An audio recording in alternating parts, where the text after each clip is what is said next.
Morning, everybody. This is a presentation on our RC motorcycle design. I'm Max. And I'm Neil. So the purpose of this project is design a self-stabilizing high performance RC motorcycle, and most commercial RC bikes are limited to their top speed, and they also lack stability. And as we've seen so far, stability is the biggest challenge to this, and we expect that to continue when we're testing and tuning our design. And now our objectives is that it must reach a sustainable top speed of 50 miles per hour. It has to run for 20 minutes, meaning that it's got to run for 20 minutes straight without structural failure, and the electrical components have to last without overheating, and it's also got to absorb 6-foot drop without mechanical failure, and also be able to fully stabilize without tipping over. And our design has to have a frontal area within 18 inches squared, and then all components must be 3D printed except for the electrical components. And now, early on, we did some research on various topics that are related. I did some research on motorcycle stability, RC vehicles, and controls, just kind of for general characteristics on how remote control vehicles work, and then also suspension design and aerodynamics. And we started out doing some reverse engineering on an already existing RC bike. This one in particular is a 1/6 scale, which is very similar to the size that our design will be based on our size constraints. It has a fairly high control frequency, such that it can operate with a minimal interference, and has a wide range of wireless control. It's rear wheel drive, and also rear wheel steering, and it's also self-stabilizing. And as we've seen when testing and experimenting with this, is that the rear wheel steering does create instability, because a lot of times the steering mechanism of the front wheel, which is effectively independent of the rear wheel steering mechanism, it was often out of sync, causing unpredictable handling. Sometimes it would oversteer, sometimes it would understeer, and sometimes it would even tip over. And so for our research on suspension design, research pattern for a shock absorber. This is US pattern. The key thing here was that the shock absorber incorporated a secondary damping mechanism, which controlled the damping fluid. This aided in the damping. This was designed for dirt bikes, so this is relevant to our design because, of course, we have to withstand that 6-foot drop. So kind of a suspension design similar to that of a dirt bike would be very helpful to complete that objective. For stability, research CMGs, control moment gyroscopes. The study that researched was one that applied them onto an unmanned motorcycle. This was dynamic testing, so the motorcycle was moving while they were using these CMGs. From the study, we got that CMGs do apply restoring moment to help stabilize the bike, and when applied with steering while the bike is moving, that creates good stability. As you can see, the CMGs are on the bottom, but this could also increase weight and also increase electrical complexity. And we also did a research the CFD study as part of our aerodynamic research to get a sense of how the CFD fundamentals are used in aerodynamic related applications for motorcycle design. And this in particular was for steady flow being a constant speed effectively, and downforce and drag optimization, which is essential for aerodynamic design, because there's a trade-off between them. When you're improving the downforce, chances are you're also going to be increasing the drag as well. And the front geometry of the bike has the greatest effect on drag. This includes the front wheel fairing, and also even the front suspension too. Aerodynamic effects of the front suspension are subtle, but should be considered at high speeds, and there is often a trade-off to consider. Sometimes you might need to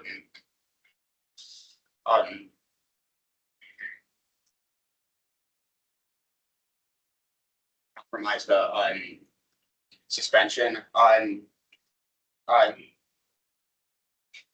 performance for better aerodynamics. And commonly you'll have flow separation on the front wheel, since the front wheel and airflow is effectively moving in opposite directions, and this is often addressed by with a wheel cover, which is common on high performance motorcycles, especially sport bikes in particular, and that reduces the weight size and overall drag. Now to our designs for the body, we had the wide tire design, the sport bike design. Out of these two, when we made our weight variable matrices, what ended up winning was a wide tire design, with its simplicity and its stability, by having a wider tire to allow the bike to stabilize itself without the need of any complex components such as CMGs. The sport bike design just had its advantages when it comes to reducing drag and reducing weight, but ultimately we chose a wide tire design. And we created a separate decision-making process for the drivetrain, because they are more or less independent, and so we considered a direct drive in which the motor is directly connected to the rear wheel on the same shaft, so they basically are rotating at exactly the same speed. And then we also considered a belt drive, where the motors kind of somewhere in the center of the chassis, and it would be connected to the rear wheel with the use of belt drives, and possibly even gear trains that could potentially add mechanical advantage to it in terms of assisting the motor and generating the necessary rotational speed to reach our objective top speed. And so we went with the wide tire design with a direct drive drivetrain, and all based on our decision matrices earlier. And we went with the wide tire for stability purposes, because the larger wheelbase of the wide tire, we went with 1.2 inches. It's better for us for stability, and it does also because it creates larger vertical forces. So it helps with keeping the a bike planted to the ground without wheel slip from the tires. And then and we went with direct drive mainly for simplicity, and because it would produce more predictable results, because there's no less complexity compared to if you had a full drivetrain with belt drives and gear train. And also there's a greater potential for failure when you have a more complex system, such as a drivetrain with high precision components. Now to some of our results. So the model we showed earlier for the design choice is what we used. It was a simplified model that ran through a Rose's wind tunnel. The model had to be scaled down to 40% to run in Rose's wind tunnel. It was ran at a Reynolds number of 313,000. For our full scale model, that's roughly 22 meters per second, so 50 miles an hour. For the 40 scale model, that's roughly around 55 meters per second. And from our results, what we obtained was forces in the X, Y, and Z direction compared to viscous forces. What we can see from this is that the pressure forces outweigh the viscous forces, which is to be expected, that the actual geometry of our part is what's causing those forces, not any skin friction. And as can be seen, most of our drag is coming from the X direction, so what's hitting the bike from the front end. This is to be expected because our design possibly is not the most aerodynamic as of right now, so we have modifications to make for the future. But we do have a negative Y lift, which is definitely something good to have. That means that we have a downforce on our bike. As we showed, our bike does have a spoiler at the end, but this was designed for this very case to keep the bike grounded. This also reduces wheel slip, and this makes the bike a lot more stable. And then our Z lateral is low. This is simply just what's coming onto the bike from the sides. This is fairly low and insignificant, which is good. This means that the bike is stable, and we don't really have to worry about any big instabilities at high speeds. I just want to read the streamline results.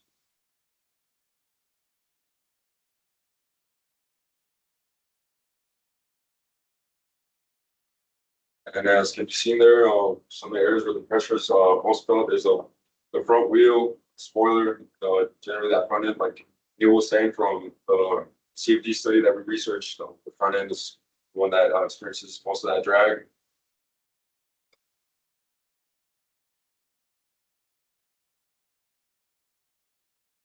And a little bit more on this is our center of pressure. See, it's right there.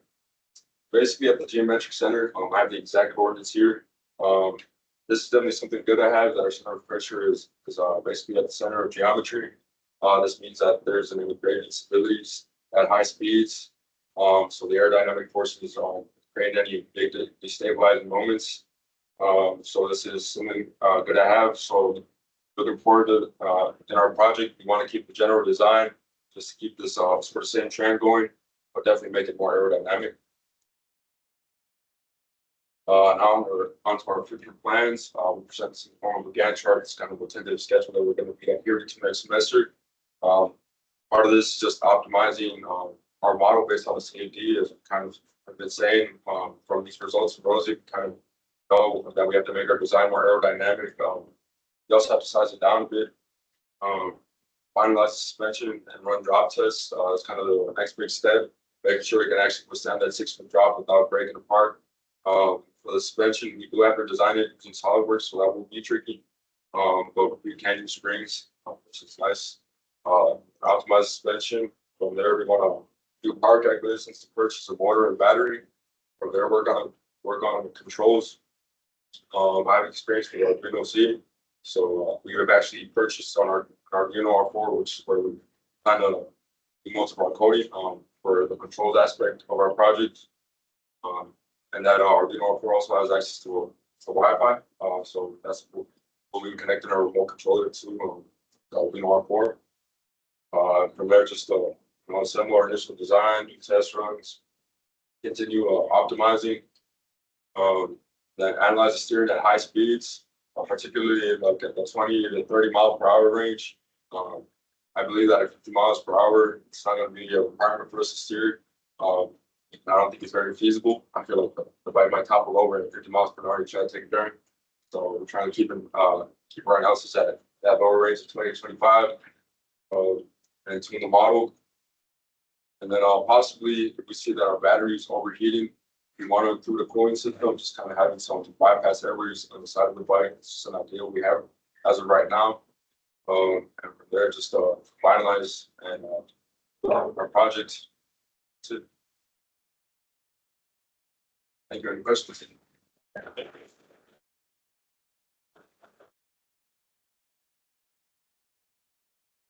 Can you go over which transmission you were gonna use?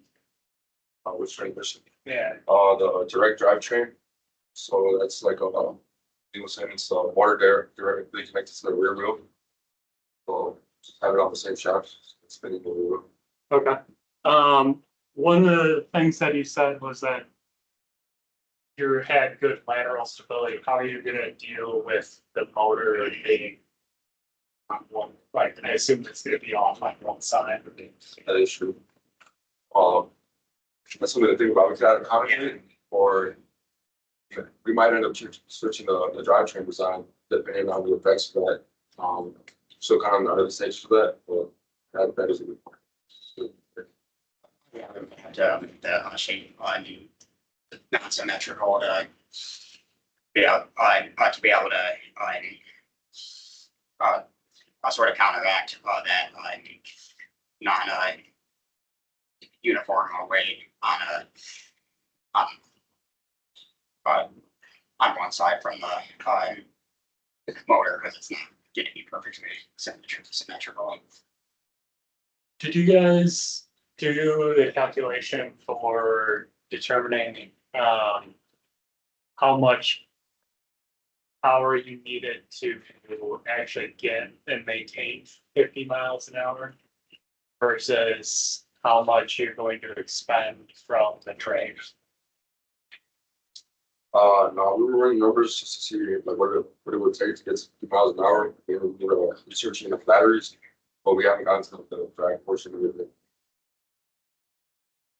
Yeah, well, I just don't like I know I helped formulate this project, but I literally have not run the numbers on like how concerned you should be about drag versus just making the bike overcome everything related to friction. Yeah, I feel like the bike's gonna be small enough where your drag might not be the biggest concern. We'll take it into account, but I think getting it to 50 miles per hour is more of a concern than reducing drag. Yeah, it'll mostly come from the motor. The aerodynamic parts with drag, those are kind of more the subtleties. Those may make a mile per hour difference. So just a general feel about how close you feel your model is to completion. Just give me a percentage on like 0 to 100%. You feel like 100% would be fully done. We don't need to touch the model, ready to go. How do you feel where you are currently?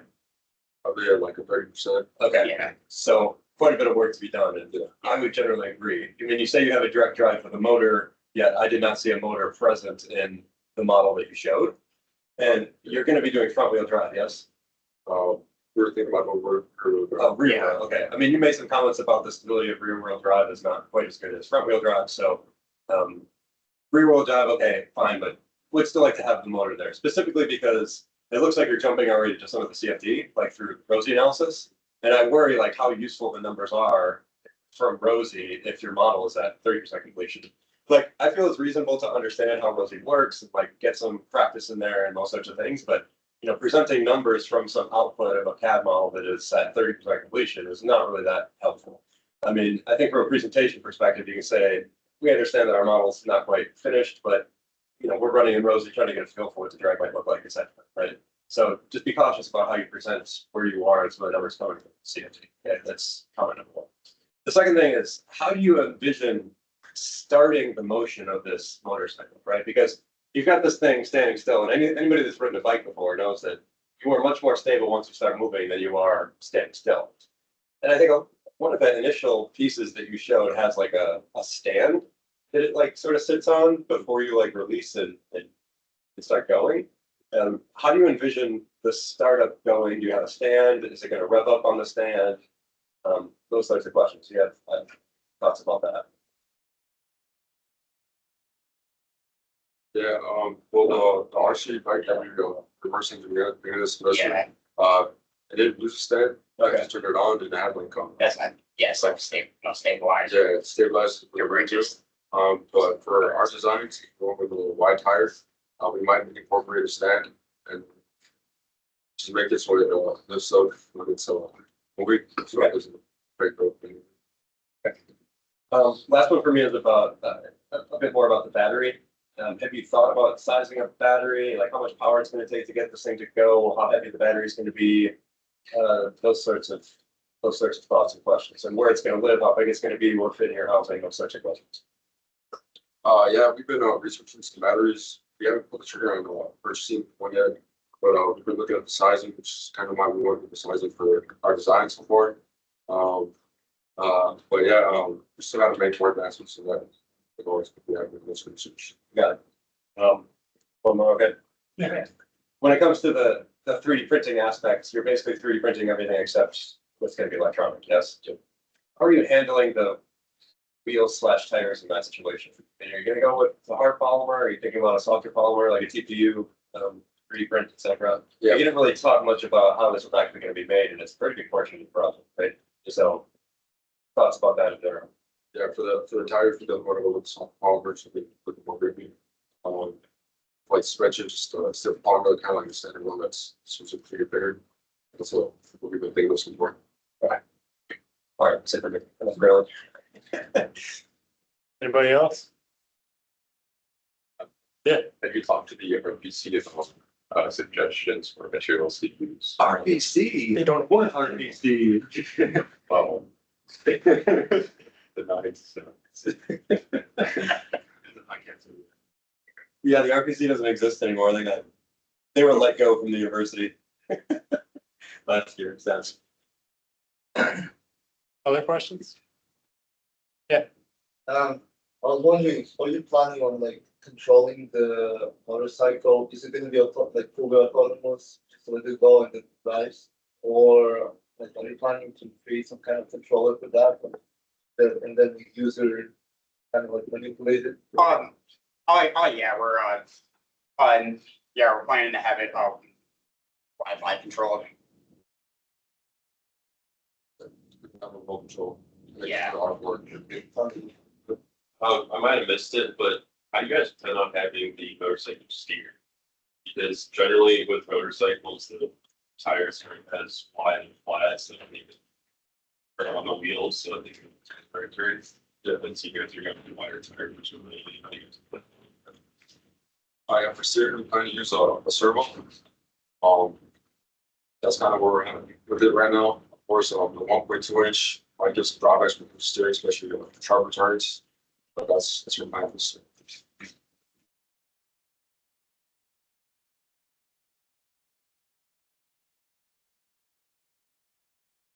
Okay, thank you.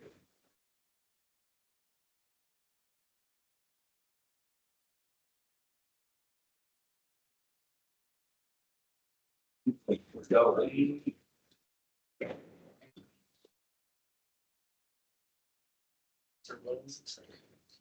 Yes. Instead of talking about work, just stick to the schedule. These areas here. Oh. We gotta go.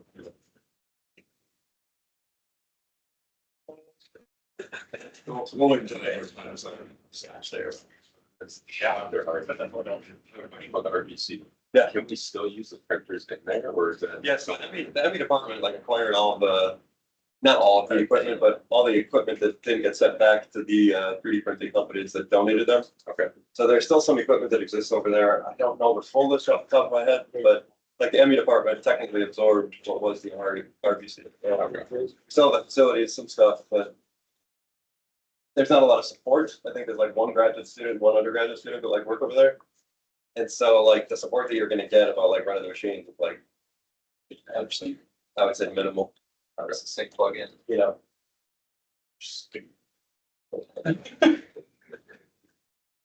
Oh, this guy.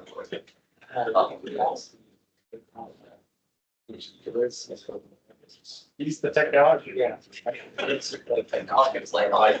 keep having my job, right? I got a camera, so I can actually grab some of these cheats that are right up there. I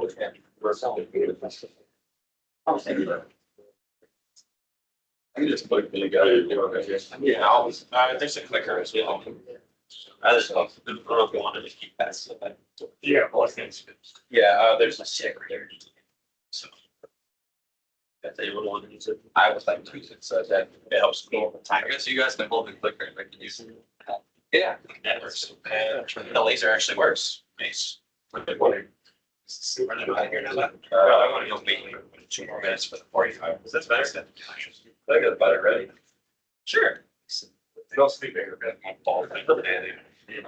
With this. Information be damned.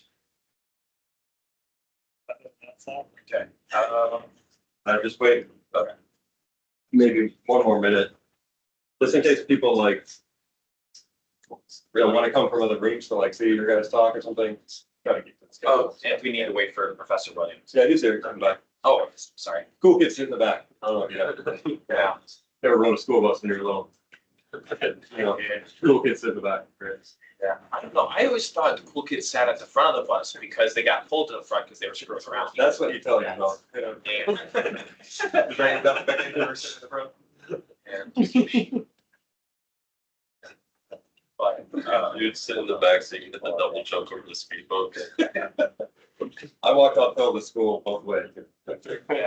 Oh. I know about bus riding.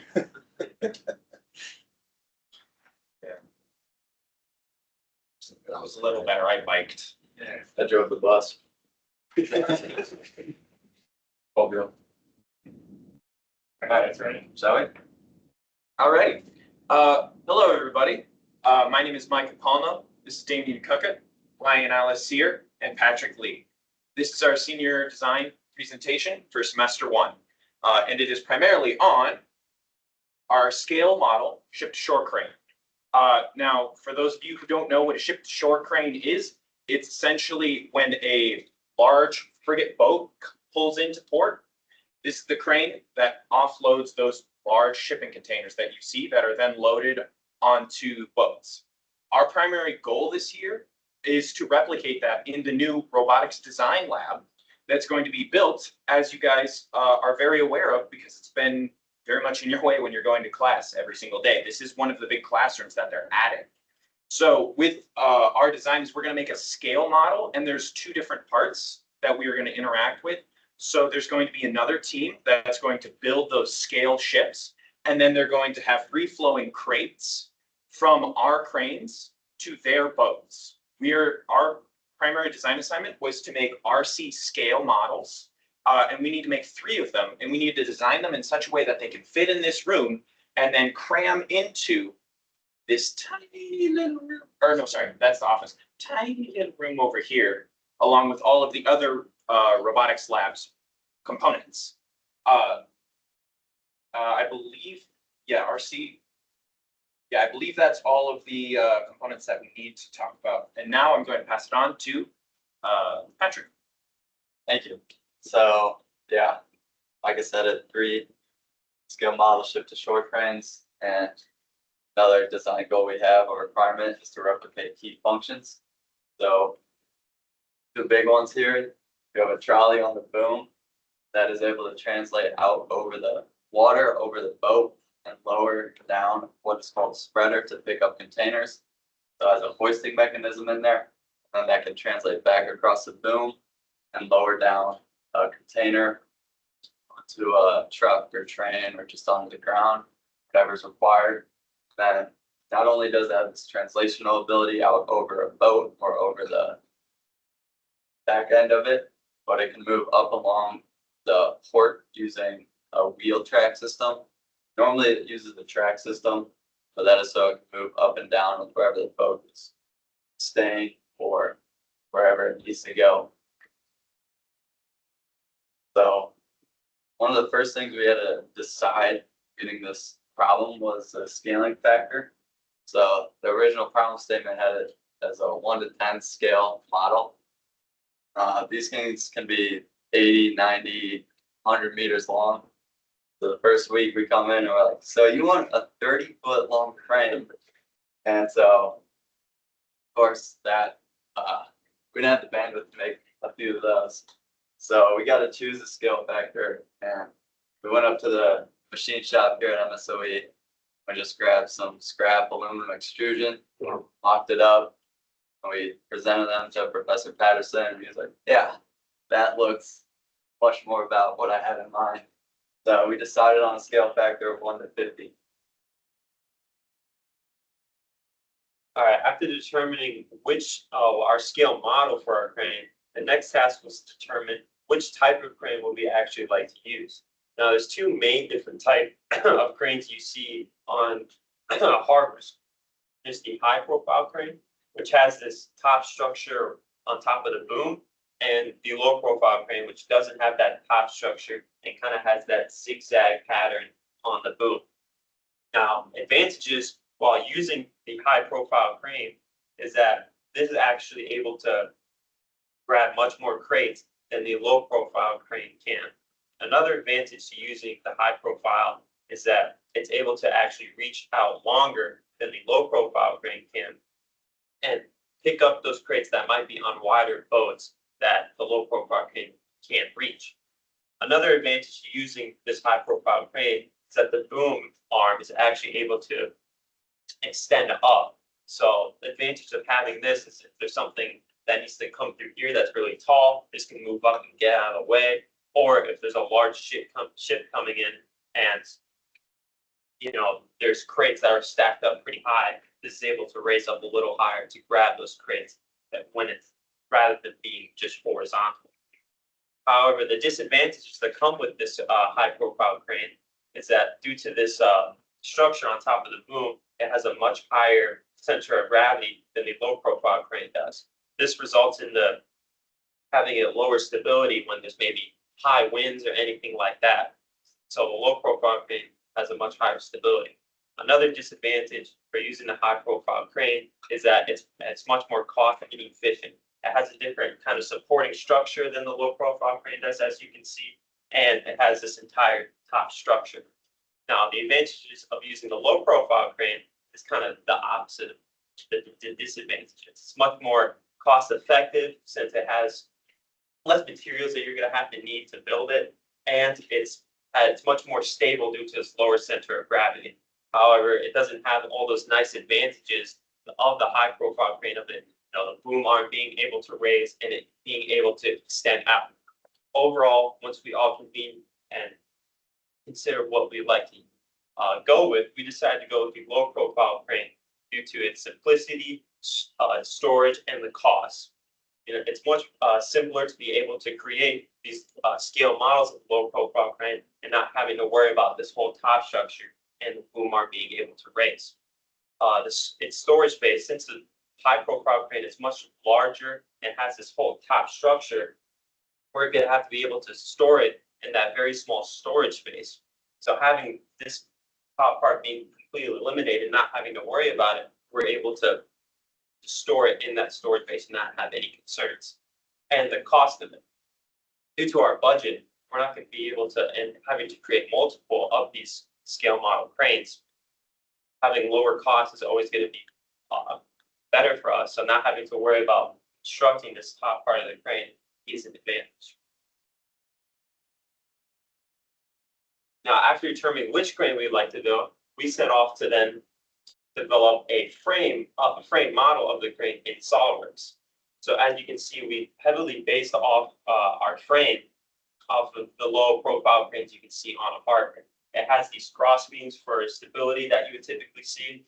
It has the many different supports on the bottoms and to support the cross beam. And of course, it has the boom arm. Now, in total, the boom arm itself is 5 feet long. It's the entire crane itself is 1.5 feet wide, and its height is 3 feet high, which stays consistent with our 1/50th scale model. And when deciding what material we'd like to build our frame out of, we decided to use aluminum extrusions. We decided to use aluminum extrusions because aluminum extrusions are able to be bought in bulk, therefore saving us on costs. Another advantage to aluminum extrusions is that they're very easy to manipulate and to assemble. We're able to take these bulk and cut them to the length we like, and then use the T-slots that they've got to create what we like with them. And another advantage to using them is that they're very durable and they last for a long while. Now, after deciding with the frame, my task was next to design the trolley system, as Pat mentioned before. Now, in this first design of the trolley system, how the whole mechanism was going to be able to work is there's going to be a timing belt that wraps along the entire boom of the crane. This timing belt will then be attached to the trolley itself, and the timing belt as well will be fed through the stepper motor. This stepper motor is what's going to be controlling this entire system itself. So as the stepper motors be user controlled, the time belt itself will also move, therefore moving the trolley along the boom and being able to pick up the payload. So in this first initial design, I had the casing of the trolley 11 inches wide by 12 inches long. This whole system as well. Inside the trolley itself, we have 4 different motors controlling 4 different spools. This system is supposed to go down and then carry the spreader that actually is able to carry the payload and then move it to a different location. And then all these 4 motors will be connected to a breadboard, which would then, that breadboard will be connected to the main power supply. To mitigate any risk of maybe if the power becoming undone while it's moving around, there are contact blocks that will be able to clamp it inside the trolley to mitigate any of that risk. And to be able to actually connect the timing belt to the trolley itself, a timing belt clamp will be used. A timing belt clamp is 2 different pieces of metal. One will be attached to the top of the trolley, and one is on the bottom with different rivets that match the design of the timing belt. So the timing belt will be fed through these different plates, and then they'll be screwed together to clamp it down, and then so it'll be successfully connected to the trolley. Now, in design 2, it's very similar to design 1. It's a bit larger it's being 12 by 12 inches. It has the same design of the stepper motor controlling the whole thing throughout.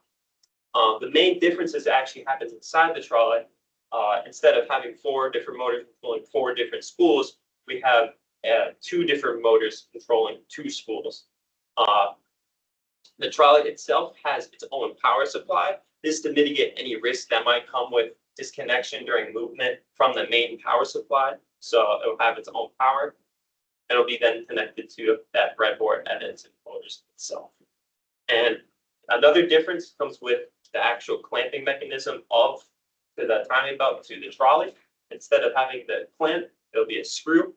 The timing belt will be wrapped around the screw and then tightened to then secure it to the trolley.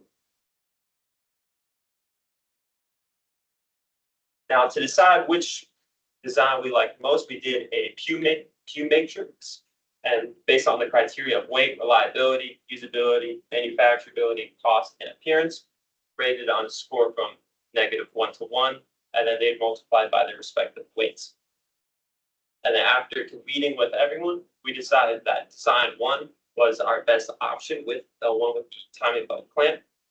And later on, that final design was modified after we all discussed. So instead of having those 4 different motors controlling 4 different spools, we decided that one motor in controlling a spindle to then control those 4 different spools would be better. This mitigates any risk that comes with the 4 different motors becoming unsynced. So then that the spreader doesn't become uneven, therefore not being able to pick up the payload or injuring anyone of any damages that come along with it. Another thing we changed with the final design of the design 1 of the trolley was the size of it. Instead of it being 11 inches by 12 inches, we decided to match the size of the spreader that was later developed. So that is now 3.2 inches by 8 inches. This is so that the spools themselves don't come down at an angle. They're able to go straight up and down. I'll now hand it to Damien to talk about the flip trolley. So we had some design considerations when I had to make the wheel system for this. So the first thing was the overall crane width of our chassis is about 27 inches. So with that, our chassis was reinforced with those support beams to prevent any twisting. With this wheel system, when it travels along the tracks, it's going to have a motor with 2 wheels underneath each foot. So with our chassis being so wide, we have to consider those support beams to prevent any twisting of the chassis as it's running along the track. And with the sizing of the robotics lab and us having 3 cranes running along the same track, we'd like for it to move approximately 36 inches in either direction. Of course, that varies with where the cranes are placed and where they are along the track. And then using the SolidWorks model, the chassis came out to about 17 pounds, and the battery that we selected is approximately 7 pounds. And then we estimate about 1 pound for electronics for the whole system. And so with our movement system, our target motion is to reach 2 inches per second along the track system with a gentle acceleration so that we can mitigate any jerking motion for the trolley system. So with this, for the wheels, this first approach was looking more after a 3D printer style wheel system. So on the left side here, this is the top of an extruder on an Ender 3D printer that uses a belt-driven system off of a stepper motor to guide the extruder head along the 3/4 inch extruded aluminum using a ball bearing wheel system. And so that wheel essentially rides along the top of the channel, not necessarily in it, because the belt runs between the grooves over and underneath it. So with the system that I wanted to implement with this, the wheels would be hidden deeper into the channel so that it wouldn't run off track, or there was no chances of the weight pulling the wheels out of the track. And also with that, there were some cons to the system. With the wheels sitting lower in the aluminum, the shafts that the wheels and gears would sit along would have less space and would be protruding into the aluminum. So with that, there's a lot of clearance issues, and our foot system wouldn't really work out too well. And then also it being in a lab space, a common issue on 3D printers is any dust or debris, dirt, pieces of filament are getting stuck in the aluminum tracks. So sometimes they have to be serviced or cleaned out. And with that, that also can cause issues in our lab space, because similarly that can happen and it can prevent the movement of the crane. So with another system that I researched and then designed around was more of a real life system on a lot of gantry cranes and train carts, which is the straddle system. So essentially it would be a rail wheel running along the track. But for this track, instead of using an extruded aluminum piece to our cost budget, we would be using 3D printed rails that would snap together, and you'd be able to line them up, and the wheels would essentially hug the rail and run along them, rather than sit in a groove and potentially have debris in the way. So using this system, it's a lot harder for any debris or pieces to be stuck on top of the track and prevent the movement of the crane. So with this, we also had two different drive systems. The first system would be gear driven using a spur gear drivetrain. The motor would drive a gear to two idlers and then to the two wheels, or we would have a belt system similar to the 3D printer where we would have just the drive motor and then two wheel gears, and a single belt would wrap around each foot and it would be driving them in the same direction. So with that, some of our highest points were reliability and usability for the straddle plus gear system.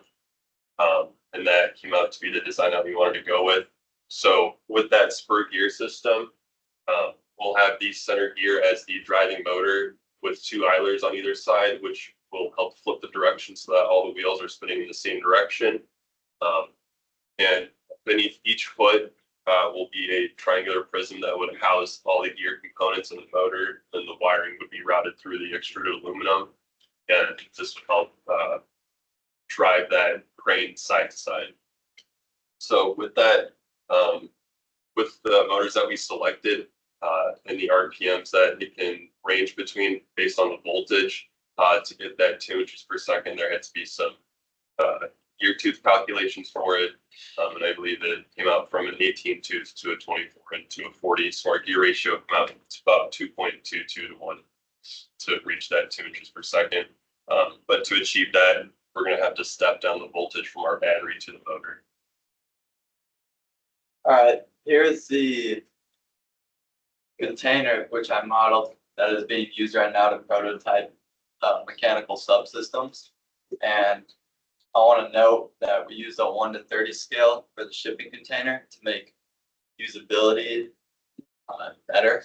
Essentially, it'll make whoever is using the remote control, it'll make it easier for them to be able to line up the spreader and the trolley and pick that container up, because that container will be bigger in relation to the rest of the crane. So we just did that to make it easier to use in labs or showcases, whoever is using it. It also helps designing the spreader mechanism, which I designed, because it does give me a little bit bigger of a footprint to place in all the motors or placements or holds I need to, whatever. And then I also want to note really quickly, these are called corner castings. Commercial containers all have some sort of corner casting, and this corner casting is used by the spreader to be picked up. So that's something I really wanted to replicate in my design. So here you can see what that looks like. These are called twist locks. This is the spreader. The spreader will be lowered down by that trolley on the container. I'll replay the video, but essentially you can see that twist lock inserts into that corner casting, rotates 90 degrees by a servo motor, and then when it goes to be picked up by the hoist system, the container has clearly an interference with the twist locks, and it's a secure way of handling it. It's been implemented since the 60s. It's the standard in industry. So that is something I wanted to design around while I was designing these spreaders. So here's the first design I came up with. Very complex. It has something called alignment legs, which are essentially legs that will drape over the shipping container once you lower it down to pick it up. And so that added an extra motor, a DC motor. It added some extra spindling, and it created a much larger profile for the spreader body itself. So on my next design, I removed those, and you can see it's a lot less scribble work. It was much simpler. So when I went to make my design matrix, it was the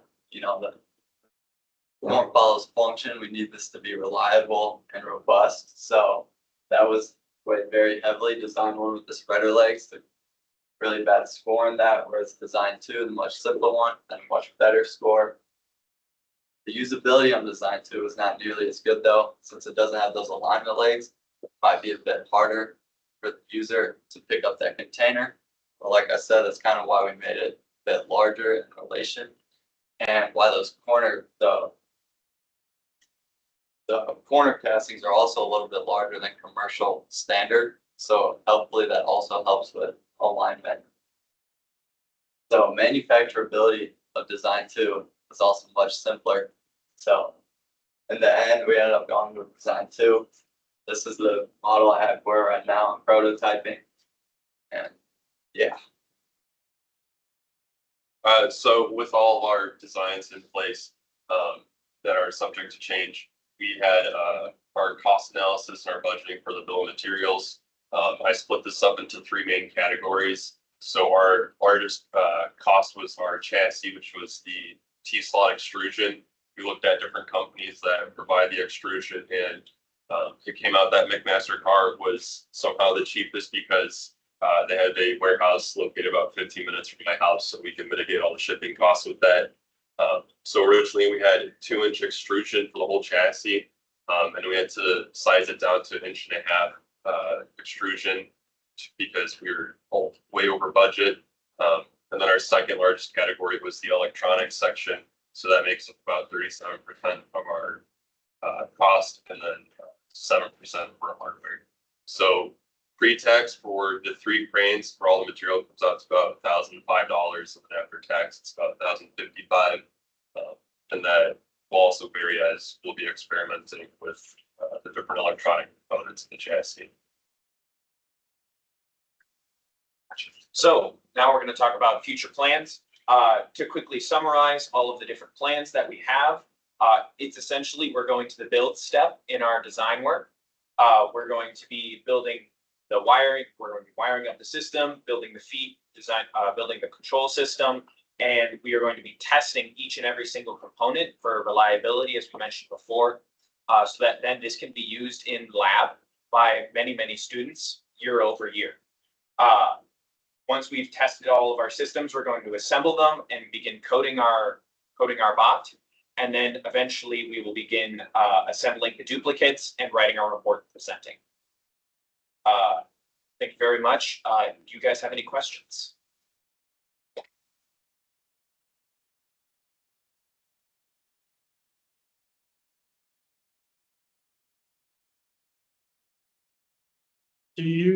So you noted that you went from the angled cabling to the top, like vertical cabling.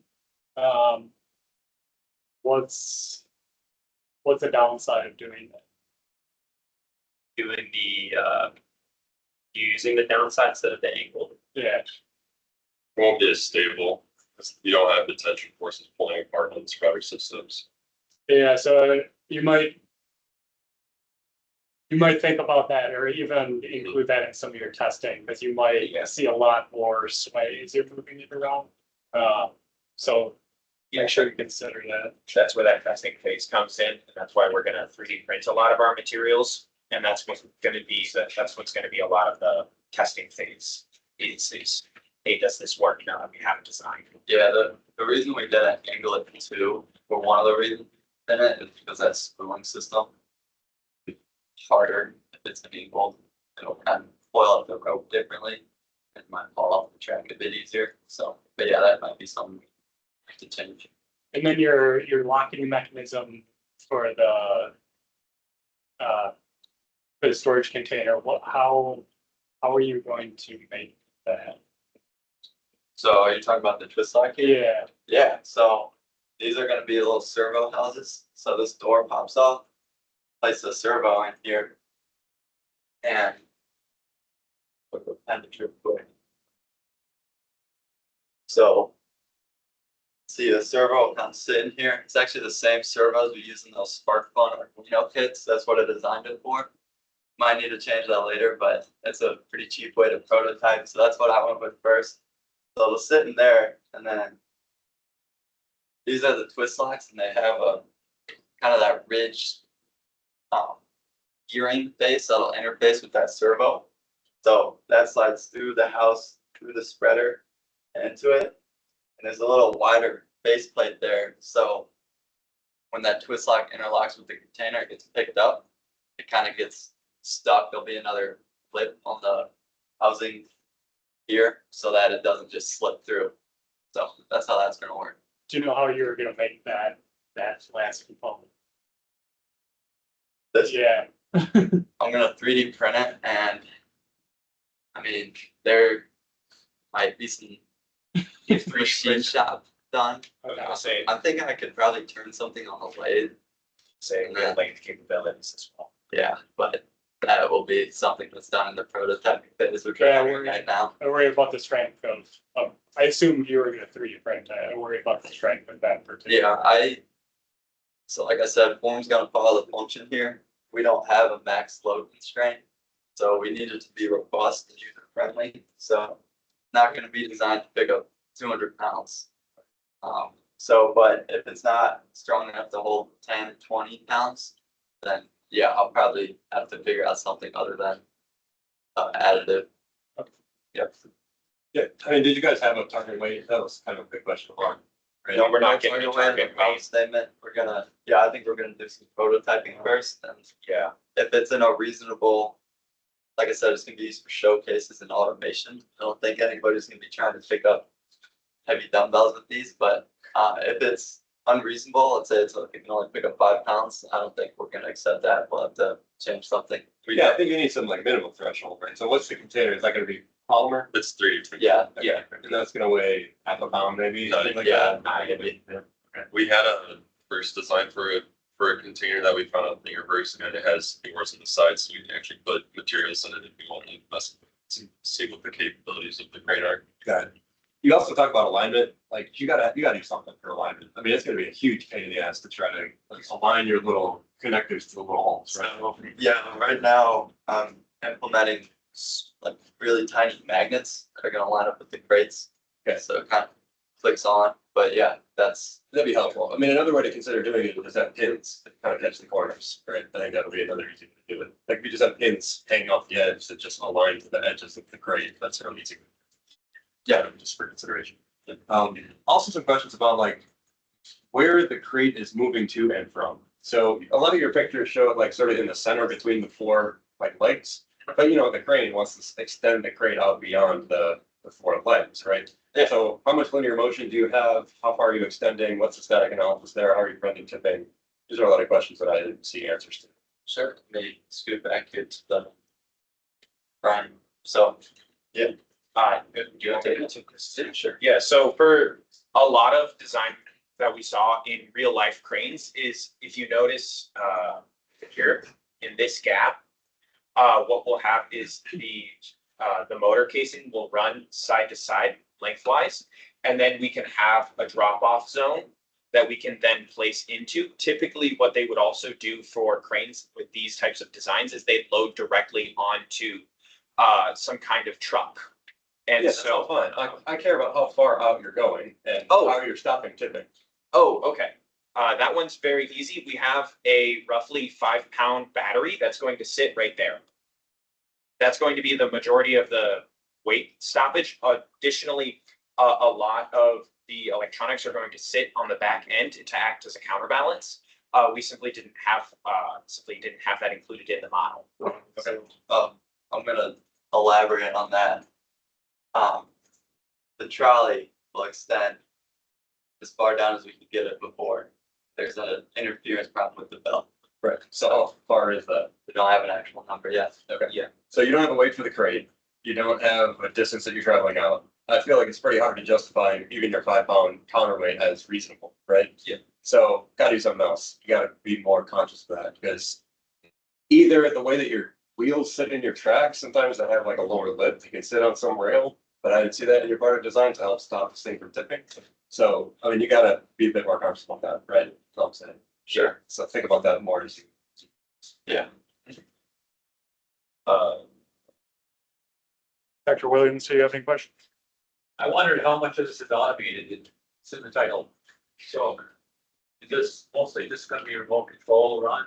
Yeah, so Yeah, so it's gonna be, we're gonna be using an RC controller to control movement of the crane for the wheel system, side to side, the trolley front to back, and then, the spool that's gonna be lifting and lowering the crane. That's all gonna be. in our design problem statement, there was never mention about automation with this crane. So we are not In implementing the title, so that's why I was curious. It's Your question. the start of a multi-year. Yeah, yeah, the automation comes later. Thank you. Okay, thank you.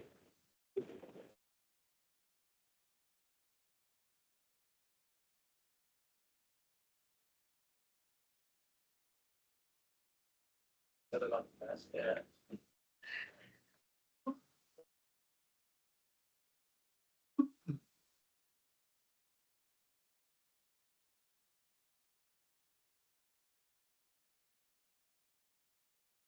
Here's enough for the high presentation last week. They're so wonderful. Oh my god. When did you guys do it? 4:30 to 7. Yeah. Yeah, with a cold, but the chairs were like, it's neat looking like nails, glasses on, it was so. Looks good, but. Yeah. Don't forget chairs what they're meant to be. Yes. Imagine they expect us to sit there for like 30 minutes. Yeah. It's like that. Yes. All right,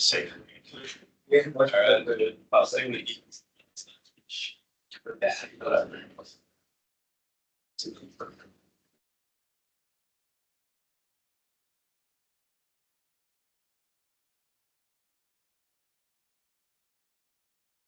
We have, so you guys can start So we're behind. a little bit. Alright, No pressure. All right, so welcome everyone. We are the HED fleet. If you don't know what acronym it is, automatically guided vehicle. My name is Zach Kotecki. We have Andrew Webb, Andrew Tolman, Zach Gavin, or not, Nathan Gavin, and Zach Brzezinski.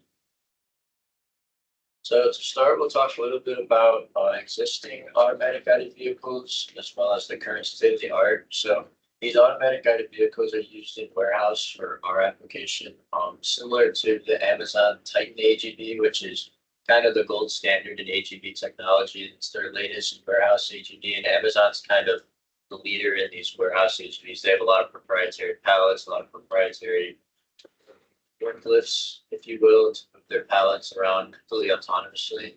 They also have the Xanthus AGV robot, which preceded Titan.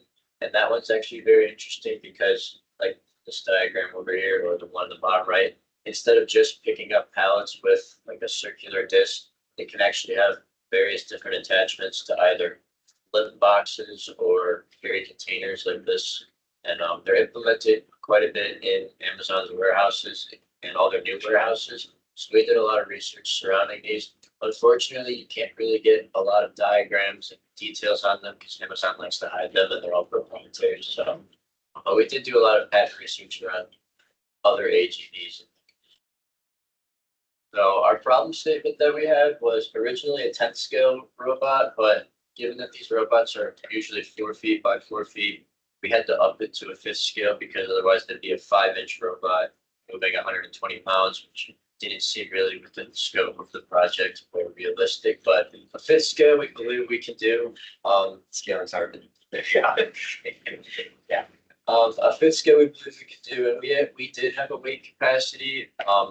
The original Amazon robots can lift about 1,500 pounds, so our original one was 150, but scaling it down to a 5th scale now, we're aiming for a 250-pound lifting capacity. And we need to accomplish that lift in less than 15 seconds, so we can't just have infinite torque and racing it really slow. Our goal is to build 5 robots for use in the new robotics lab, as well as have a 1 mile an hour top speed, given that the existing robots can reach 5 miles an hour, but also complying with safety requirements. We would like to stop from full speed in less than a foot, so in the case of an emergency. And also implementing an emergency stop button in case the robot decides to run off on its own. And like I said, the final application after the autonomous groups in later years will be implementation of the fleet in a simulated warehouse around the robotics. To highlight some of the pens and articles that we found most applicable to our actual design problem. One of the major ones we found was there's a Swedish master's program, did a master's thesis centered directly around compact lifting mechanisms for AGVs, where it investigates a ton of different lifting mechanisms, including most of the ones we considered. So that's what these images over here are some of the models from that report. And then this graph is something we're considering possibly implementing for the future controlling of the robot. It's for a method called gyrodometry, which uses a combination of odometer readings and gyro readings to help ensure the robot can travel straight, even when there's small obstacles that may interrupt the pathing of one of the wheels or the other wheel. It helps correct that so that the robot will stay on a straight line. For the ME side of things, we decided to sort of split up the robot into 3 subcomponents that 3 of us each worked on individually to help move things along quickly, which were the lifting mechanism, the chassis, and the drive system. All right, so going over the lifting mechanism, we had 6 initial designs. These are kind of like the top 3 of them. So on the far left here, we have a lead screw driven by worm gear. Worm gear was chosen because it's a self-blocking, so the load can't backdrive the motor, making it so that we can have a 20-minute runtime, so spending a lot of energy and load. It was originally a spur-on-spur gear, but then our stepper motor would be in line with our lead screw, making our chassis about 6 inches. Next one, we have a scissor lift. A lot of these are either hydraulic driven, ram driven, linear actuator, or even this rack and pinion that we have here. Or our third design was a rack and pinion, where our lifting cylinder had rack walls that machined into it, and then 2 lifting motors to middle. And then our other 3 were hydraulics, pneumatics, and then a cam. If you kind of think about like your car, the oval shape, whenever you're spinning at the top of the oval, will lift your car. So then going for a decision matrix, there's 7 categories. The top 2 being size and cost, because we have to make 5 of these things, so they can't be expensive like hydraulics. And then size, because we have to fit it within a 10-inch by 10-inch square. And then third one is manufacturability, because we have to make 5 of them again. So rating them all from 1 to 6, 1 being the worst, 6 being the best. The lead screw with the worm drive was the best with 79%.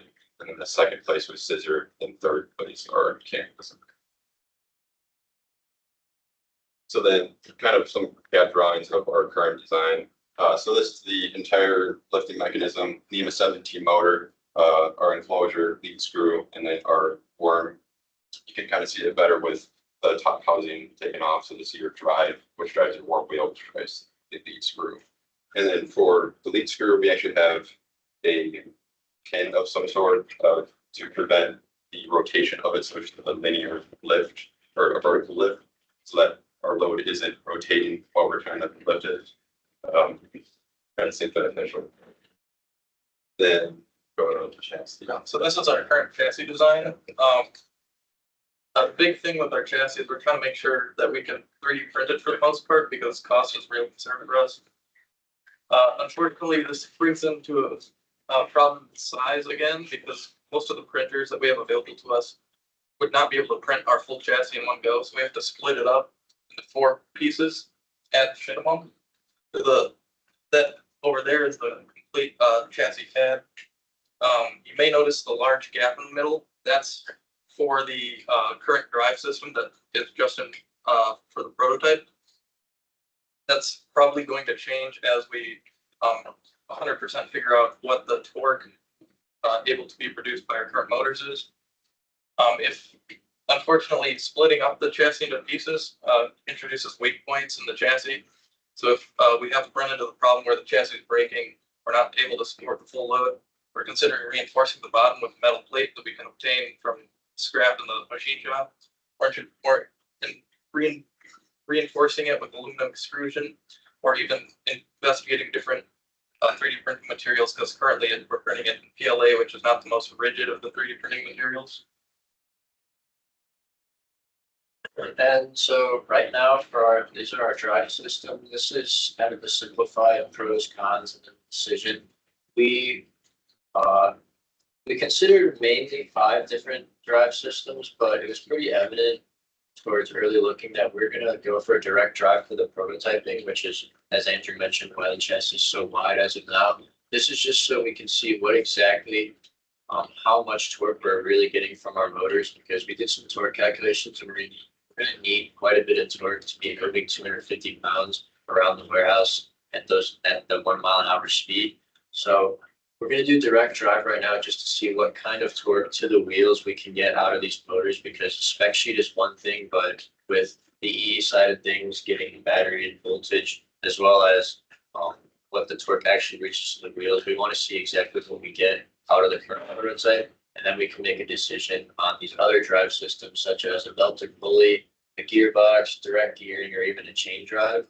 That will all kind of depend on what kind of torque we get. But right now, we're kind of looking at a belted pulley because that enables us to offset the motors lengthwise on the robot, therefore decreasing the width of the robot to get to that 10-inch square. So the direct drive is what it's at right now, which is optimal for prototyping, but that is almost certainly to change once we get additional testing done and figure out exactly what kind of torque and motors we Alright, so before constructing our full prototype, we did a full mock-up of the mechanical systems in CAD. So the current size footprint of our robot is about 14 inches by 10 inches. We're looking to get that down to 10 inches by 10 inches in the next iterations.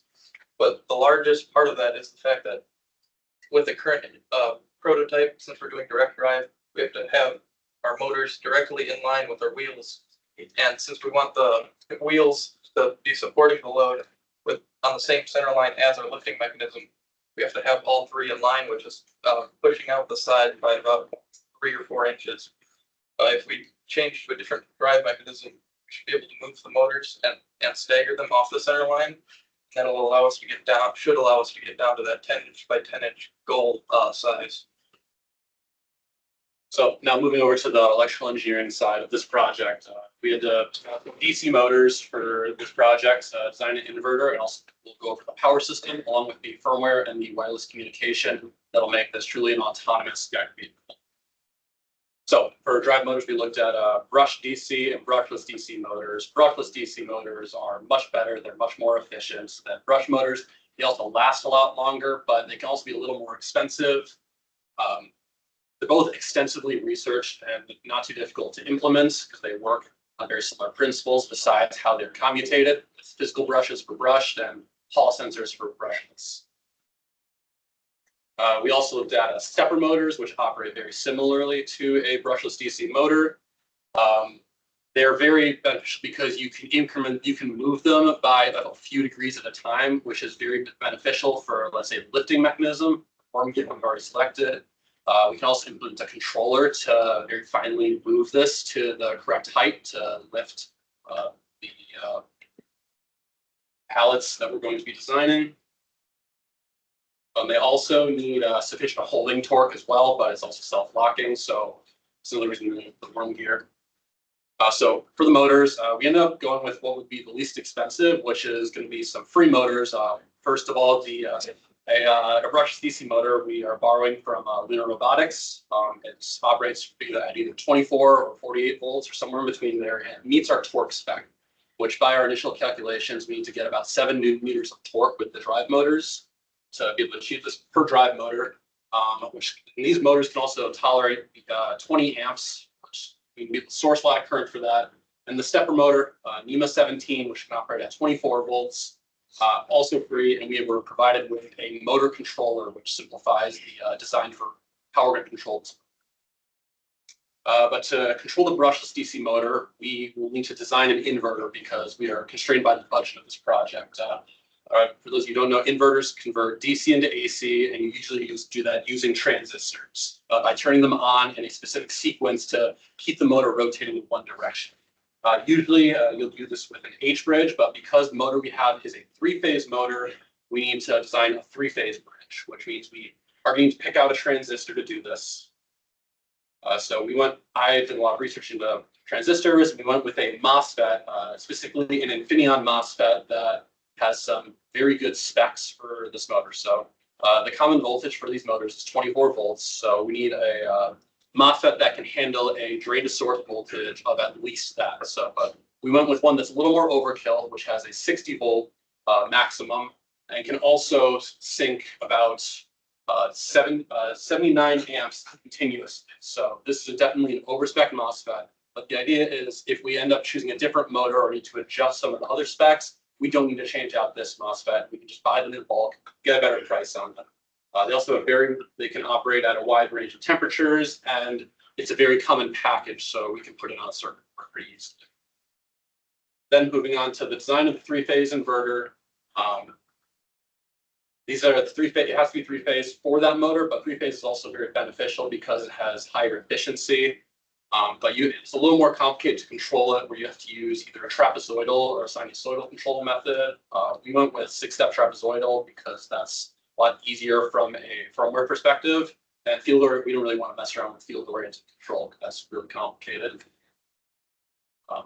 Because this is it's a three-phase inverter, you have to switch several MOSFETs that are on the higher side of the inverter. They're connected to the 24 volt source, and then they're also connected to the load, which makes switching these MOSFETs, turning them on and off, a little more challenging. So we need to buy a gate driver that's specifically designed to control those high side MOSFETs. So we went with the DRV 8328. It's a gate driver that's specifically designed again for that three-phase N-channel MOSFET switching. It's a very small package, but it also has overvoltage and overcurrent protection, which gives an added layer of safety for this design. So total, we're going to have 2 drive motors that are three-phase motors, and then the stepper motor. Running all of those motors at the same time, you can pull about 43 amps per end, 20 amps per motor, 3 amps for the stepper motor, which means we're going to need a really good battery to power this motor to make it autonomous.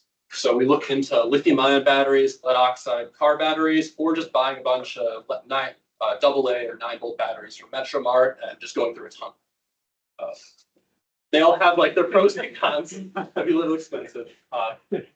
Most ideally, we should go with lithium-ion batteries. They're very lightweight. You can get them in a really small package.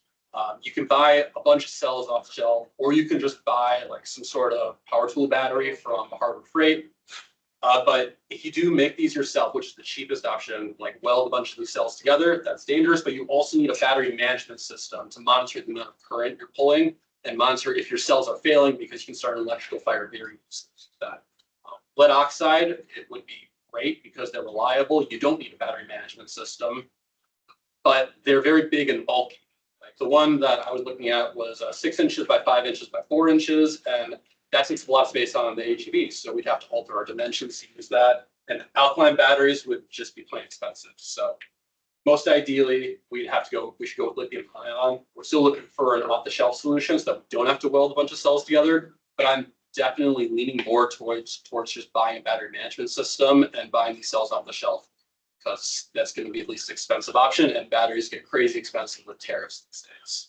But until we pick those batteries, the plan is to use an offline AC to DC converter, plug into an outlet, transform that voltage down, convert it to DC, and then figure out what current we are actually going to pull with these, because we have not been able to test this thoroughly yet. So we can spec our motors a little more down, or get lower quality cells and save some money, or save some money by just off the shelf batteries. That would be the best option. So this is the schematic for our prototype board. This is a power electronics board. It's got the 3-phase inverter on it. I brought this board up a few weeks ago. There were a few dimension errors that I made designing this board, but here's another circuit board that I got. You guys can pass that around. But it has every single circuit that I previously mentioned: gate drivers, a 3-phase inverter, and a bunch of capacitors. Also got some supporting circuitry for if there are non-ideal effects in the system, because you're switching a motor here, that's an inductive load. You're going to have a voltage kickback when you switch that inductor from having voltage on it and not having voltage on it. So you need what's called a snubber circuit or some other circuitry in there. It's all detailed in the report, but I can't go into most of it. It's also got a bunch of pin headers to connect to the board that's going to hold all the firmware for this prototype. Here's the PCB layout of this prototype board. We're still in the process of testing it. Unfortunately, it blew up the dev board that we were working with, so we're a bit of a roadblock right now, but we're working through it. Yeah. The embedded system side. Cool. All right, so the embedded systems, just the kind of high level responsibilities, we need to be able to do drive motor control, lift mechanism control. For now, we need a wireless communication between the robot and the operator. This is another one of the multi-year projects, so automation isn't of our utmost concern, but we'd like to make it expandable eventually. A big part of that is being able to test your system while putting it under certain commands that you'd like it to do. And then with that, we need to return and respond to sensor data, which is going to be kind of the terminal kind of, I guess, applications and features that we add towards the end of the year. So I'll get a little bit more into that later. But so some considerations when I was designing the architecture for this system was we needed a lot of hardware timers for our motor controls because, especially with them being three-phase, we need a lot of PWMs and a ton of GPIOs, especially when we're going to be hitting safety and sensor inputs and outputs later on. We needed a wireless, there's wireless communication abilities, which there's not a whole lot of dev boards that exist for a reasonable price that can do that. Especially that would have a lot of the GPIOs, which is why we choose a dual MC architecture layer. And then we needed real-time operating abilities because we wanted to respond in real time if it's going to be an automated fleet. We just wanted to have any kind of real sense of how it's operating and responding to you. You'd like your data to correspond to how you're seeing the robot actually interact. Okay. So the top level architecture. So we start with, so the choices I had was either to develop a controller myself or to use an RC Hobby Link. But the problem with using an already developed RC controller was it pretty expensive, and you also didn't quite get the interface that you'd want. You're reading a lot of data. So I went with it's a Python program that'll run on your computer, and you just run this file, and then you would join the Wi-Fi server hosted by the ESP32. And so once you join the Wi-Fi of the ESP32, you are able to sit and you run this program. It will automatically connect your computer, and you'll be able to send packets of data back and forth.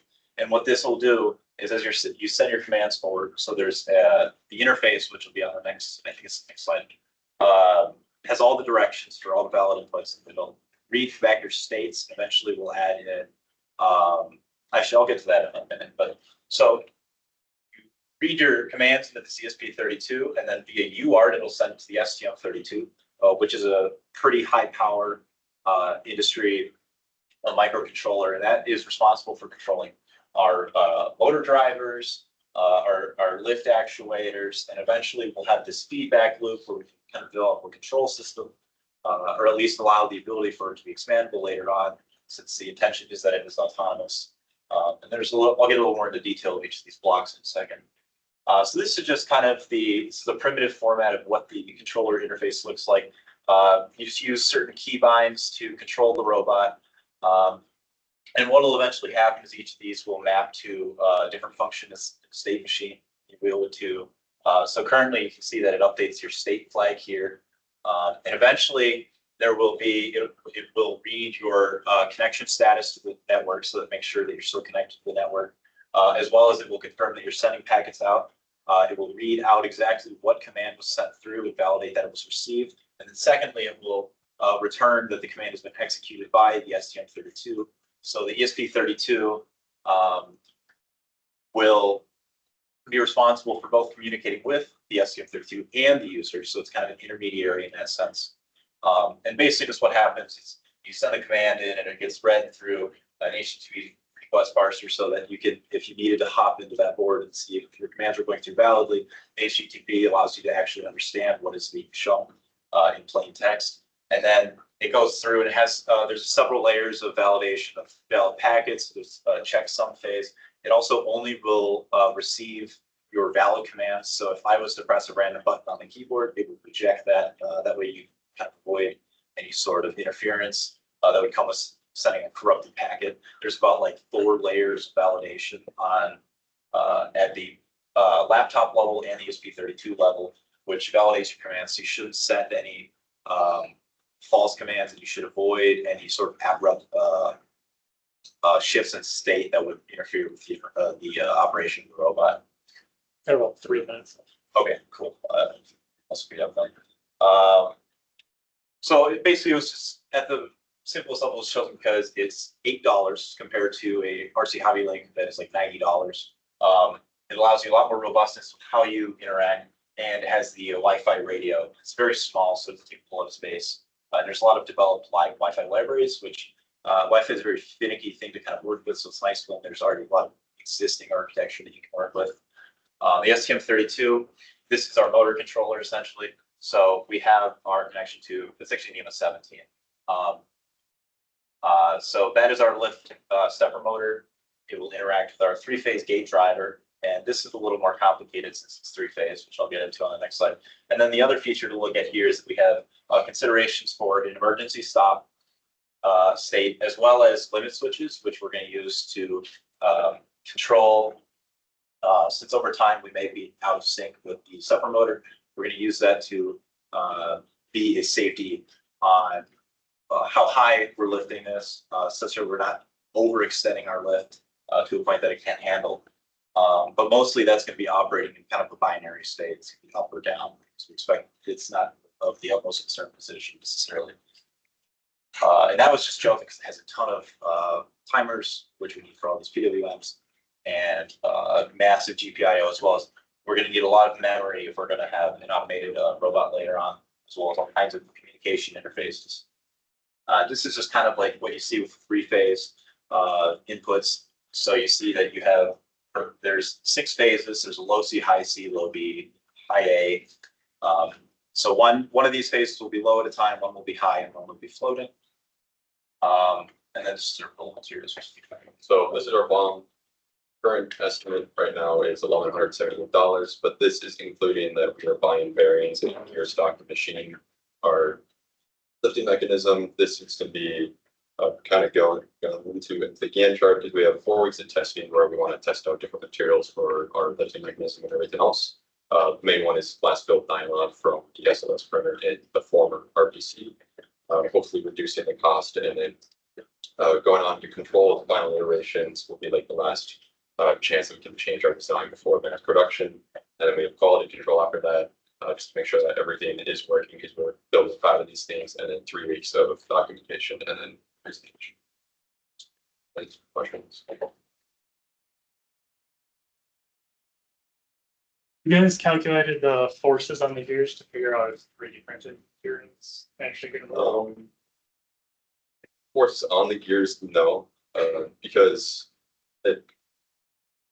for 3D printed it in FEA, I always kind of trust the number that you get from FEA with 3D printed materials. So we just wanted to test it if it goes in or not.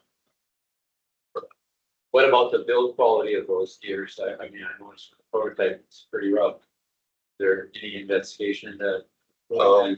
So the tolerance in between the lead and the worm wheel itself, I believe is very nice, but then tolerance in between the worm and the worm wheel has to be fine still for 3D printing.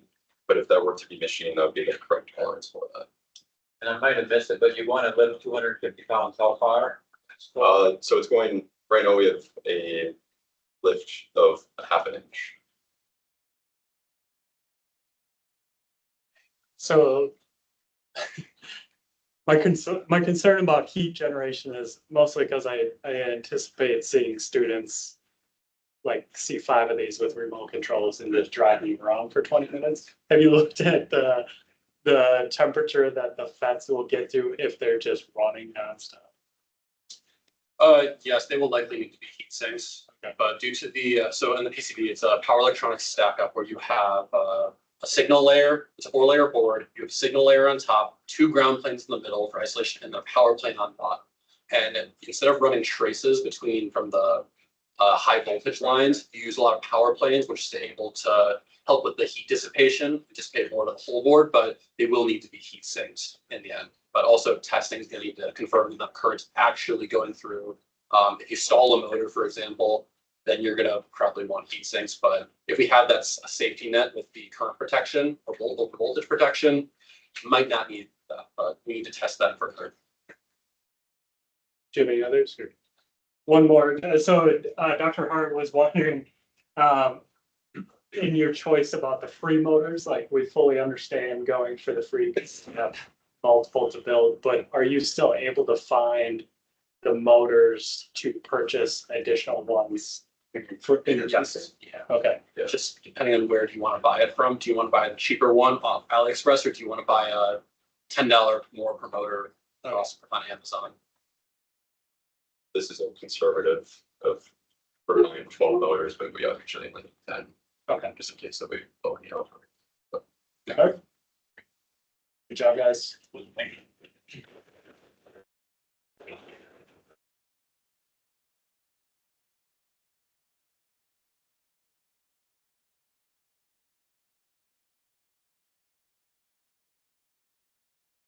That's yeah, it's around your summer. Okay. Preferably.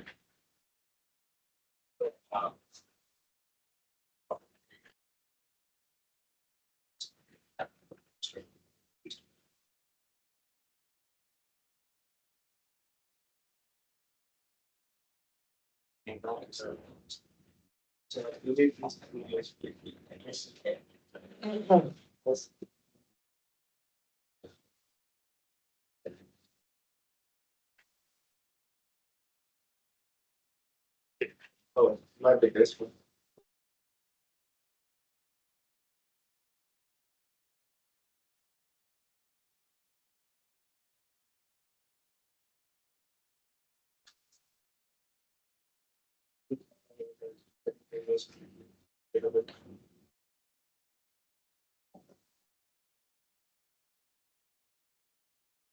It's for my house.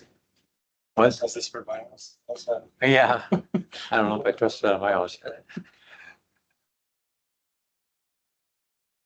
All right, good morning, everyone. Today we're going to present our project, which is a portable industrial cleaner robot. And my name is Ansar.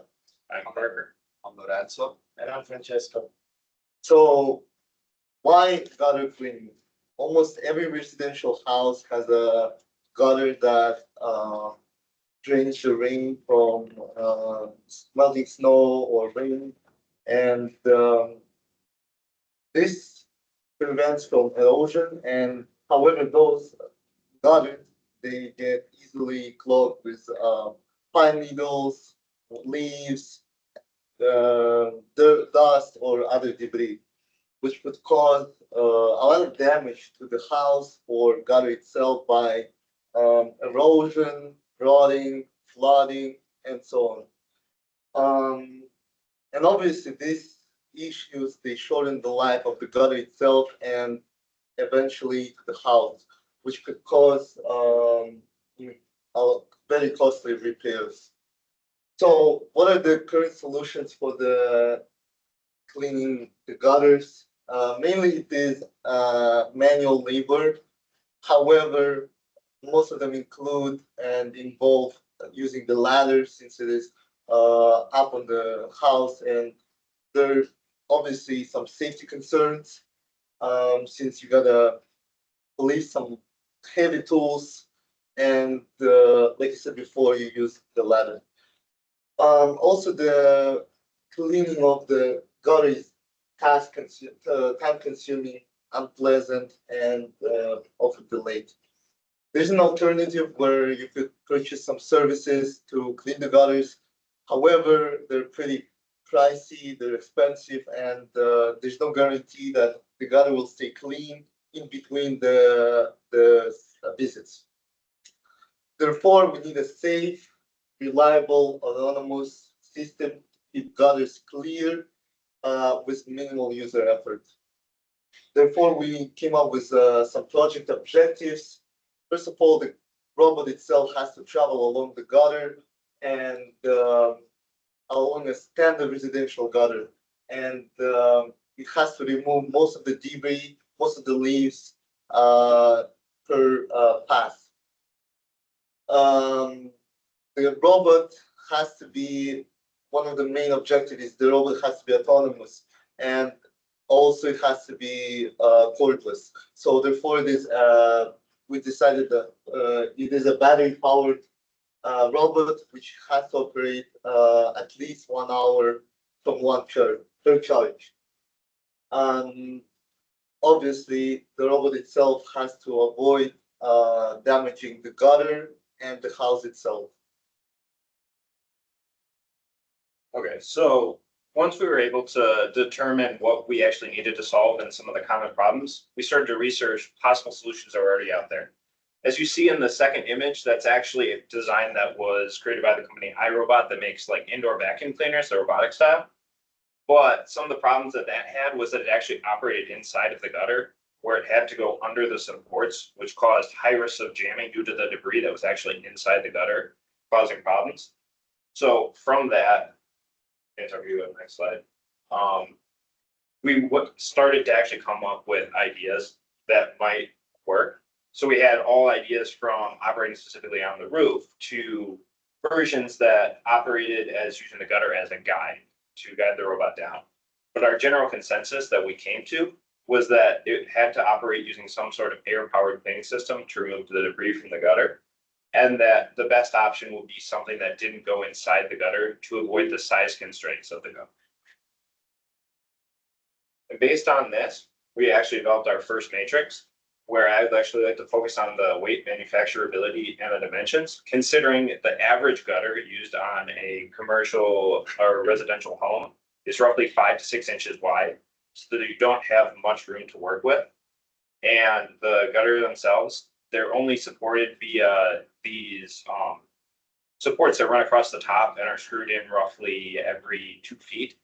So there isn't much weight support for the gutter. So based on those, we actually came up with an initial tri-wheel design that used a Boeing system, another system that operated along the gutter as like a path. And we decided to look into the idea of using a track-driven system that worked inside the gutter with a plow to force debris up and over the edge. So once we selected our three main ideas, we decided to break down the robot into 4 subsystems. We have the drive subsystem, we have the chassis subsystem, the cleaning system, and the sensing and perception.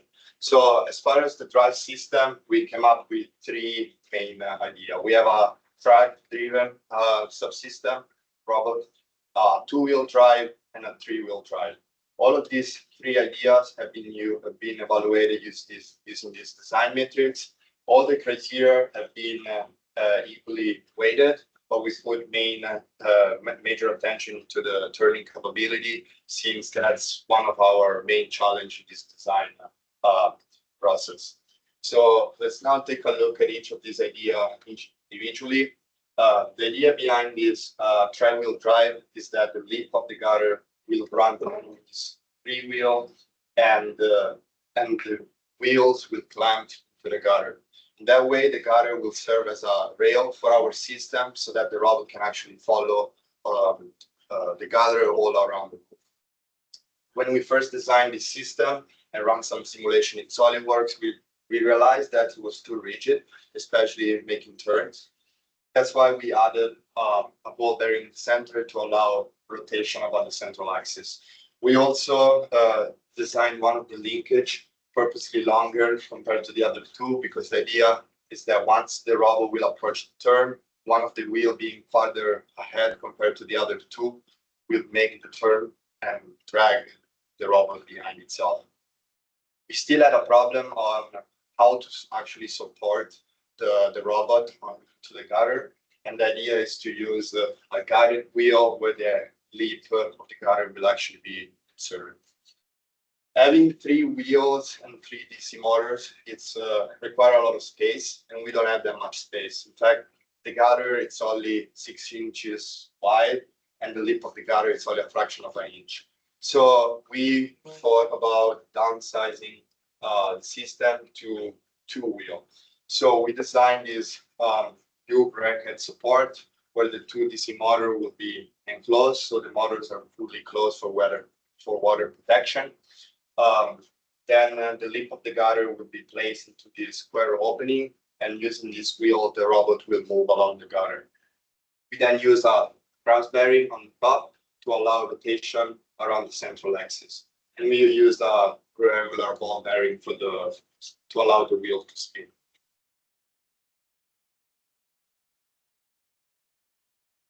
So let's now talk about some of our ideas for our chassis. So we came up with mainly three ideas. One is a flat enclosed platform. Another one is a flat platform with an angle extension battery platform. And the third idea is a flat platform that uses rods instead. So some of the criteria on which we did our matrix analysis, the most important one were weight, as we mentioned earlier. It has to be a light overall chassis for a gutter. Manufacturability, we're working with a very small space, so our chassis would be small as well. So manufacturability and easy to prototype is an important factor, as well as weather resistance. The chassis will mostly be exposed to debris and water. So that was an important criteria. And those listed there are the score. So let's now dive into our first chassis. It is a flat platform with an angle platform for the battery, and it's made of frame square tubulars with an X brace to help support where most of the weight will go. And the right side instead, it was mainly thought for the battery to sit on. Let's move to the second chassis. It is the one that uses rods instead, and it's mainly made of two rectangular loops with some mounting tab for the electrical box and extrusions for a drive system. So this was our last idea, kind of like the other ideas. It utilizes a structural support, but except for in this design, it's designed to be enclosed to, again, kind of deter weather or other debris that might get in there and damage it. But instead, also unlike our other designs, it utilizes screws or bolts instead of welds or bends, so that if some part were to get damaged or need to be changed, it allows for easy replacement instead of having to redo the majority of the robot at an incurring great cost. It also includes an enclosed area where we can put our sensitive electronics, so our battery, our controller, whatever kind of sensors that we may determine are necessary to operate the robot autonomously. Regarding the cleaning system, we had three main ideas, which is a fan and plow, and the fans. According to the design matrix, fan and plow won. However, there's one detail.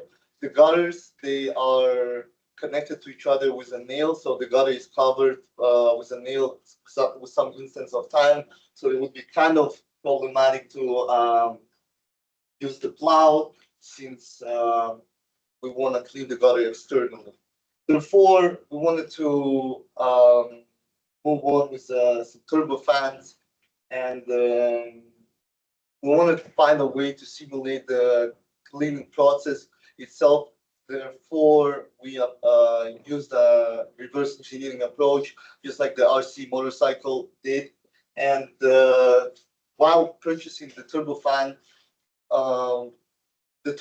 was already provided with two nozzles, and we decided to design those two nozzles and do some analysis on those two nozzles. Therefore, we could build a strong foundation for our own design. And first, we decided to do some we decided to take some experimental data from those nozzles. Thanks to Dr. Patterson, we've taken some velocity measurements from turbofan without the nozzle. Therefore, it will serve us as the inlet velocity for the nozzles. And we've taken some measurements from the nozzle outlet. Before we could validate our future CFD analysis. we've done analytical and numerical analysis on the nozzles.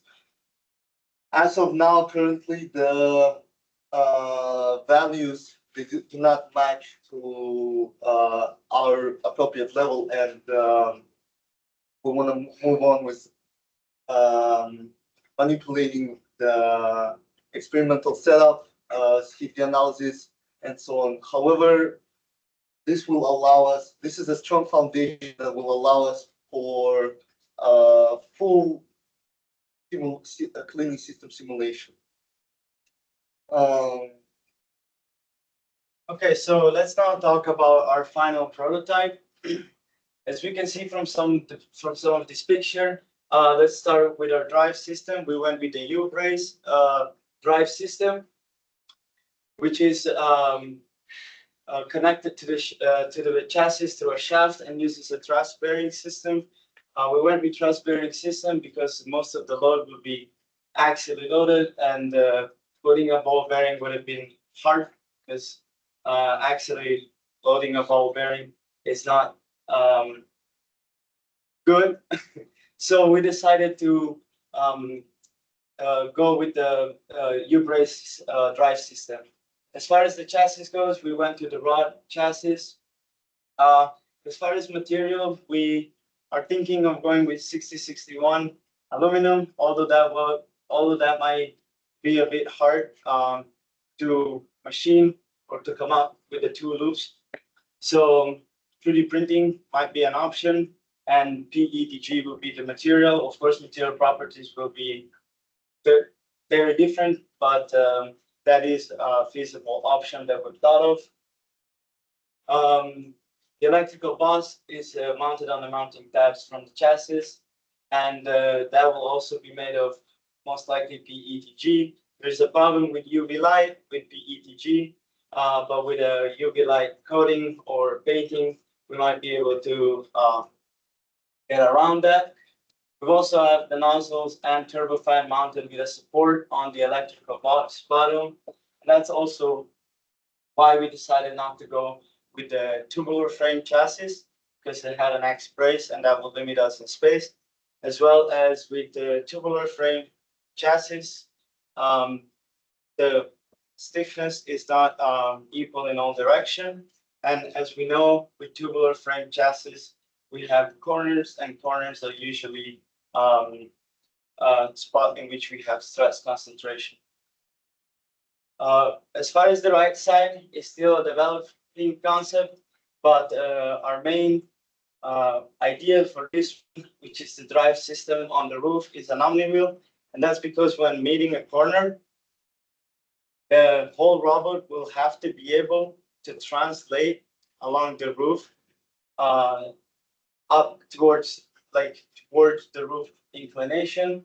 And with the omni-wheel, we're able to move forward and in a lateral and shift laterally, and that will allow us when meeting corner to shift along the roof. So for next semester, there's still several things to work on. As I mentioned at the beginning, we have 4 subsystems, but we still didn't talk about the sensing and perception.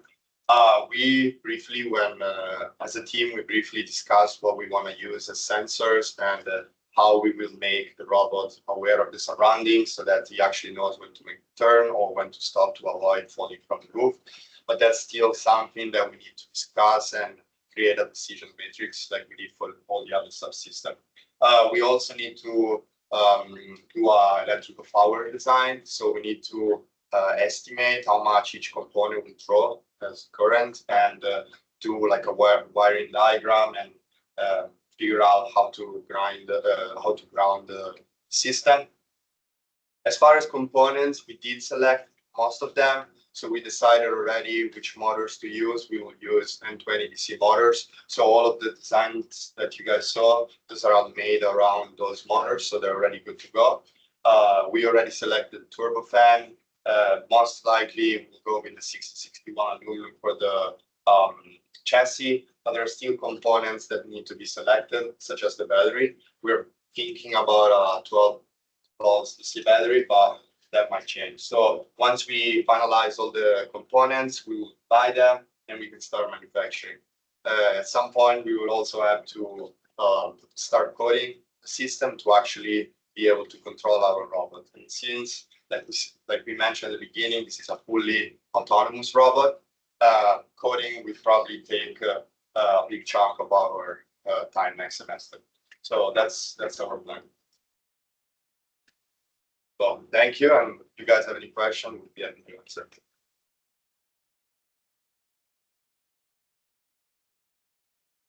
How much power do you guys, power/energy do you guys envision requiring for the 1 hour bus operation?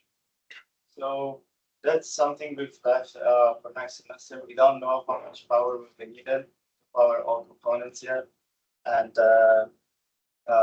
that's mostly because I mean, we've have a choice of 420 NDC motor, but we yet don't know as far as turbofan and also how we're gonna go about it, if we wanna have 2 or 1. So once this decision will be made, we'll have a better answer for the power needed to power the components. How much weight is being placed on the gutter? We have a limit of 35 pounds. What is your estimate of your? We're probably below that. So we have technical data for the fan and for the motors. That's probably was like less than 4 pounds together. And then the majority of the weight is gonna be the chassis and the battery, but we'll be below 35 pounds. The idea is that the user will be able to climb with one hand into the ladder, like carry on the other hand the robot. So it has to be very light, but like I said, the main weight is going to be on the batteries. I want to elaborate on that. As we've seen on the final design, we've used the flat platform and the angled system.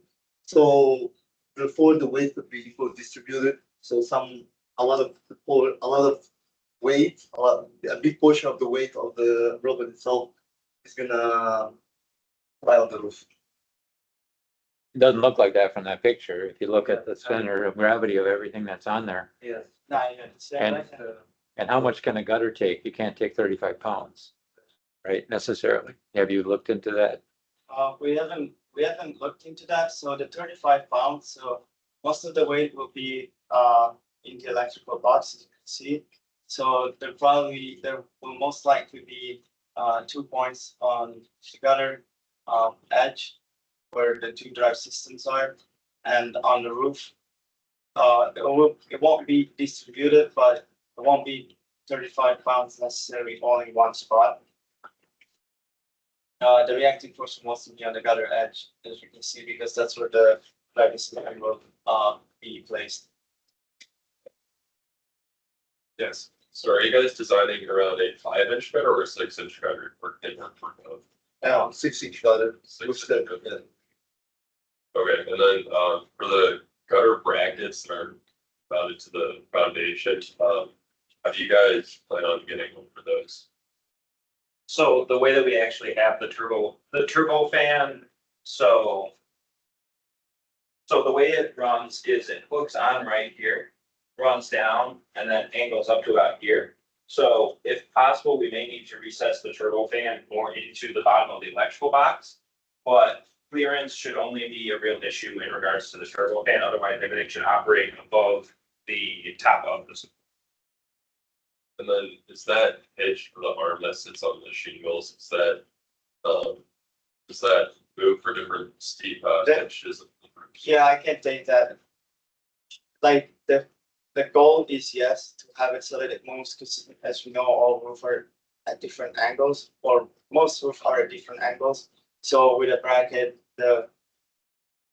here it looks like it's welded to the first loop, the bigger loop, rectangular loop, but the idea is to have a bracket so that it can be positioned at different angles.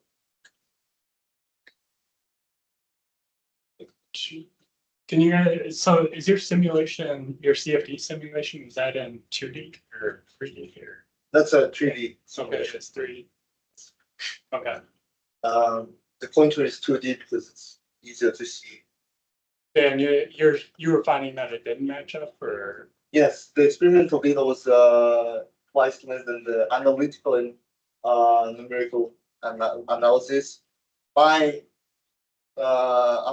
working with Dr. Kaminsky with that, and I'm thinking there's some issues in experimental data collection since the computational and analytical data they matched. And Yeah, I think part of it is you modeled exactly the interior, right? The problem is that part of it is that you're forcing numerical solutions on the entry and the exit. And if you artificially extend those, it removes that numerical restriction. And so you're able to better model the flow in the nozzle itself. So you might consider just artificially extending them, even though that doesn't match up with your physical model, because it takes away that you're forcing numerical values at those lines. It makes it hard for it to model reality, because that's not what reality is. Did you say you were going to use aluminum for the tube? Yeah, initially that was the idea, but as I said, bending those rods, machining might be very complex, so 3D printing might be and more cost efficient solution. I was just thinking from a bending standpoint in general, I imagine most of you don't have experience in bending pipes, so you might, steel's a lot easier to work with. Yeah. It'll break and crack and pinch less. So you might think about that. And then how are you planning on controlling the motors? Sorry, what? How are you gonna actually power the motors? I mean, the idea, as we said, the controls and sensing is coming in later. We haven't really thought about how to power the motors or the components yet. But I mean, short answer is probably through a board. We don't have a choice yet for a board, but it's probably through a board. Yeah, make sure I would start searching for Definitely. commercial options sooner rather than later. Yeah, that would probably be one of the main area to work on next semester. Probably even start doing winter break because we're a little behind on that, honestly. It's a good idea. Yeah, especially because none of us have really experience in coding or electrical engineering. I feel like we're gonna struggle a little bit on that, so if we can get our head started, it's a good idea. If you guys plan to automate it, how do you plan on dealing with flaking? If you put on a house, certain layouts that are just if there's different beds, so you guys mark out certain points that the robot would show and map it out how a room scans a room, or would it? Yeah, so it will mostly be driven. So the motors will be the one driving the robot with a switch that stops it once it meets the end of the gutter. So just a simple whisk or stop shift. Yeah. And switch, sorry. And yeah, so as far as autonomous goes, I don't think we'll have reference point. Especially because we have thought initially to use an ultrasonic sensor, but in front of us at some point we'll have a roof, but whenever we reach the edge, we won't have anything in front of us. So ultrasonic sensor is probably not the best way to go.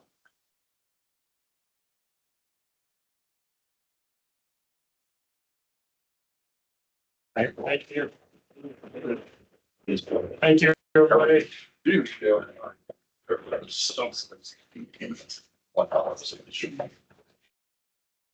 I said, see the